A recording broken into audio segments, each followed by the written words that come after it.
साथियों नमस्कार। आवाज़ किताबों की चैनल में आपका स्वागत है। प्रस्तुत है स्वेट मार्डेन द्वारा रचित प्रसिद्ध पुस्तक आत्मविश्वास का चमत्कार का अगला भाग, अध्याय 4, मन को काबू में रखें। जिसने मन जीता उसने समझो तन जीता। जिसने मन और तन दोनों जीत लिए उसने सारा संसार जीत लिया। उनके मन में कभी भी छोटे विचार नहीं आएंगे। जिन्होंने अपने उद्देश्य की सफलता को प्राप्त कर लिया, ऐसे बच्चे बड़े होकर अवश्य ही महान व्यक्ति बनेंगे। महान इलाह विल्काक्स का मत है, हम अपने भविष्य का निर्माण अपने एक एक विचार से करते हैं। यदि हमारे विचार आदर्शवादी हैं, अच्छे हैं, तो हमारा जीवन काल भी अच्छा ही होगा। भाग्य का दूसरा नाम विचार है। अपने विचारों के आधार पर हम अपने संसार का निर्माण करते हैं। इसलिए आप अपने लिए अपना भाग्य स्वयं चुनें और धीरज पूर्वक प्रतीक्षा करें। प्यार का फल प्यार मिलेगा और नफरत का फल नफरत। प्राचीन लोक कथानुसार एक कवि बेचारा कोई विशेष पढ़ा लिखा तो नहीं, लेकिन उसने विरासत में एक समुद्री जहाज मिल गया। उसे सागर के बारे में कोई ज्ञान ही नहीं था। उसका सागर तो केवल कल्पना ही थी। तो फिर भी उसके मस्तिष्क पर यह भूत सवार हो गया कि चलो सागर की सैर की जाए। लेकिन उस जहाज को चलाए भी आप। समुद्री जहाज का कमांडर बनने का शौक उसे सागर की ओर ले चला। उसने अपने आप को जहाज का कप्तान घोषित कर दिया और जहाज के सारे कर्मचारियों को बुलाकर कहा, तुम सभी लोग अपना अपना काम संभाल लो। अब मैं इस समुद्री जहाज का कप्तान हूँ। साहब, आप कप्तान, हम गुलाम। जो आपकी आज्ञा वही हमारा परम कर्तव्य। सारे के सारे कर्मचारियों ने उसकी हाँ में हाँ मिलाई और मन ही मन उपहास भी करने लगे कि इस आदमी को जहाज की कप्तानी आती नहीं, फिर भी कप्तान बन गया। बेचारे मन ही मन भय से कांपने लगे। जहाज चलने लगा। नया कप्तान देख रहा था कि कौन सा काम कैसे हो रहा है। सब लोगों का काम देखते देखते ऊपर डेक तक जा पहुंचा। वहां पर उसने देखा कि एक आदमी एक बहुत बड़े चक्र को घुमा रहा है, कभी इधर तो कभी उधर। उसने अपने सहायक से पूछा, यह आदमी क्या कर रहा है? साहब, यह आदमी हमारे जहाज के पतवार का चालक है। इसी के कारण हमारा जहाज ठीक दिशा में चलता है। इस आदमी के सहारे थोड़े ही ना जहाज चलता है।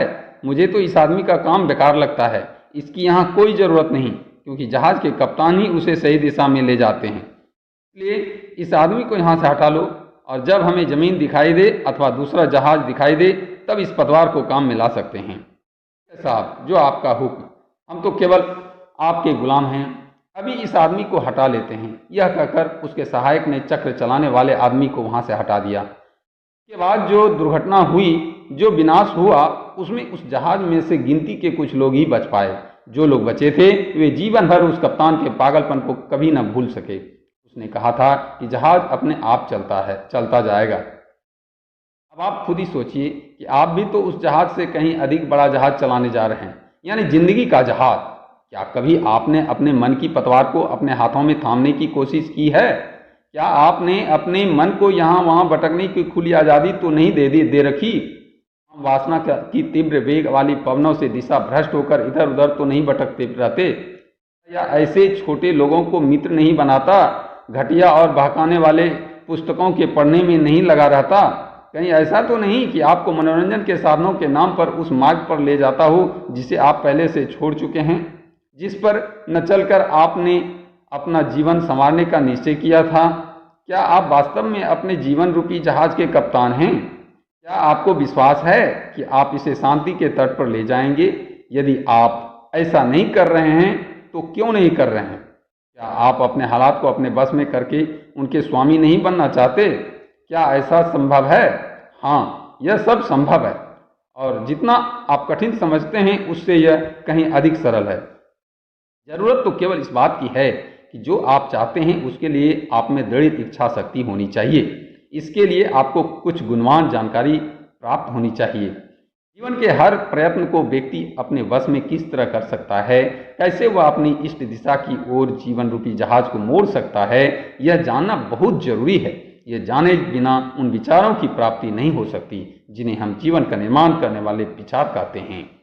मन हम पर राज करता है। मन ही हमारे संस्कार का राजा है, संसार का राजा है। मन ही हमारे हर कार्य पर, हर कोशिश पर शासन करता है। किंतु उस मन की ही हम सर्वाधिक उपेक्षा करते हैं, उसे समझाने का हम प्रयत्न नहीं करते। यदि वास्तव में ही आप अपनी भलाई चाहते हैं, यदि आप उनका हित चाहते हैं जो आप पर निर्भर है, तो अपने विचारों में ऐसी शक्ति पैदा करें कि आप यह महसूस करने लगें कि आपके पास अपनी हर इच्छा पूरी करने की शक्ति है। हमारा मन एक ऐसा हथियार है जिसका उपयोग कोई व्यक्ति तभी कर सकता है जब उसके पास तीव्र बुद्धि हो, उसे जीवन के बारे में कोई अनुभव हो। अनुभवहीन व्यक्ति तो सदैव पराजित होता है। यदि आपके मन में सहनशील शक्ति है, आपका शरीर जीवन का भार उठाने योग्य है, तो फिर याद रखें कि आपके लिए भी वह शक्तिशाली मन रखना जरूरी है। विचारों को एक सीमा तक ही शक्तिशाली बनाया जा सकता है। विचारों का प्रशिक्षण और नियंत्रण करने का फल तो बहुत अधिक है, इसकी कोई सीमा नहीं है। अपने विचारों को बहुत ही कम लोग वश में कर पाते हैं, मगर ऐसे व्यक्तियों का भला तभी संभव है जब वह काम को करने में सफल होते हैं। ऐसे बहुत से व्यक्तियों को देखा गया है जो लापरवाह है। ऐसे व्यक्ति अपने विचारों पर नियंत्रण नहीं रख पाते, बल्कि हर बात को भाग्य के भरोसे छोड़ देते हैं। अपने विचारों को बेलगाम छोड़ने वाले व्यक्तियों को देखा गया है कि वे अपने जीवन की हर घटना को हालात पर छोड़ देते हैं। अपने मन को इतना मजबूर कर देते हैं कि वह हालात और घटनाओं का मुकाबला करने का कोई प्रयत्न ही नहीं करते। अगर आप अपनी भलाई चाहते हैं, अगर आप अपना हित चाहते हैं, तो आत्मविश्वास के उपाय का अध्ययन करने से बढ़कर अन्य किसी भी विषय का अध्ययन महत्वपूर्ण नहीं हो सकता, क्योंकि आपके व्यक्तित्व के विकास के लिए विचारों पर काबू पाने का विषय सबसे विशेष है। विचार कोई ठोस वस्तु नहीं, अमूर्त तथ्य है, कल्पना की उड़ान है। इसलिए कई व्यक्ति यह कहते हैं कि हमारा इन पर कोई बस नहीं चलता, हम अपनी इच्छा से इन्हें नहीं चला सकते, हम इन्हें बदल भी नहीं सकते। बहुत से व्यक्ति यह कहते हैं कि भाई कल्पना तो कोरी है, इसे हम कैसे बदल सकते हैं, यह तो उड़ती चीज के समान है जिसे आज तक कोई नहीं पकड़ सका। इससे गलत बात और कोई हो ही नहीं सकती कि यह विचार शुरू से ही गलत है। हर प्राणी भले ही कितना व्यस्त हो, कितना ही कामकाज में खोया हो, कितना ही अनजान हो और मासूम क्यों न हो, उसके अंदर इतनी शक्ति तो अवश्य होती है कि वह अपने बारे में कुछ सोच विचार कर सके, अपनी अंतरात्मा का निरीक्षण कर यह निर्णय कर सके कि मैं अच्छा कर रहा हूं या बुरा। उसमें इतना ज्ञान तो होता ही है कि अपने को बुराई से दूर रख सके और अपने भीतर इतनी शक्ति पैदा कर ले कि हर बुरा विचार उससे दूर भाग खड़ा हो। हर व्यक्ति के काम करने का अपना एक अलग तरीका होता है, उसके सोचने का तरीका भी अलग ही होता है, अपनी उलझनें भी वह अपने ढंग से सुलझाता है। हर आदमी की मंजिल दूसरे से भिन्न होती है, किंतु जहाँ तक विचारों और कल्पना की प्रतिक्रिया का संबंध है, इसका तो सूत्रधार एक ही होता है। एक मूर्तिकार की छेनी यदि एक चोर के हाथ लग जाए जो सेंध लगाकर चोरी करता है, तो उस छेनी से वह सुंदर मूर्ति को तोड़ सकता है, बना नहीं सकता। और यदि किसी खूनी के हाथ में ऐसी छेनी दे दी जाए तो वह उससे किसी की हत्या ही कर सकता है। आप स्वयं ही कल्पना करें कि दोष किस चीज का है। इसमें तो कोई संदेह नहीं कि हम इन्हीं हाथों से कोई सुंदर मूर्ति बनकर पूजा स्थल पर रख सकते हैं, इन्हीं हाथों से चोरी कर सकते हैं और किसी की भी हत्या भी कर सकते हैं, किसी सुंदर प्रतिमा को तोड़ सकते हैं। हम क्या कर सकते हैं और क्या नहीं, यह केवल हमारे स्वभाव पर ही निर्भर है। उनका मन जिधर जाए वे उसे उधर की ओर ही जाने देते हैं। उनसे जो भी हो सकता है वे बिना सोचे समझे करते हैं। संगमरमर के पत्थरों का पर चोट करता हुआ मूर्तिकार एक भी चोट ऐसा नहीं मारता जो उसे उसकी कला का रूप बिगाड़ने का मार्गदर्शन कर दे। उसकी नजरें पत्थरों पर जमी रहती है। अपने मन को एक स्थान पर एकाग्र करके वह छोटी सी छोटी रेखा, छोटे से छोटे बिंदु का सृजन करता है। यह वही प्रयास करता है कि उसकी छेनी की हर चोट मूर्ति के रूप में निखार लाने का साधन बने। उस मूर्तिकार की विशेषता यही होती है कि उसका सुंदर चित्र उसके हृदय की कल्पना में, उसके प्रेम में जुड़ा रहता है। उसका परिणाम यह होता है कि उसका निर्माण बिल्कुल वैसी ही मूर्ति बनाकर सामने रख देता है जो उसकी कल्पना के प्रेम में जुड़ी हुई थी। इस तरह से वह अपने सपनों को साकार कर दिखाता है। मूर्ति बनाते समय उसकी नज़र पल भर के लिए भी इधर उधर नहीं जाती, वह उसे पत्थर पर ही जमाए रखता है। यही उसकी सफलता का रहस्य है। उस मूर्तिकार की यही तो सफलता है।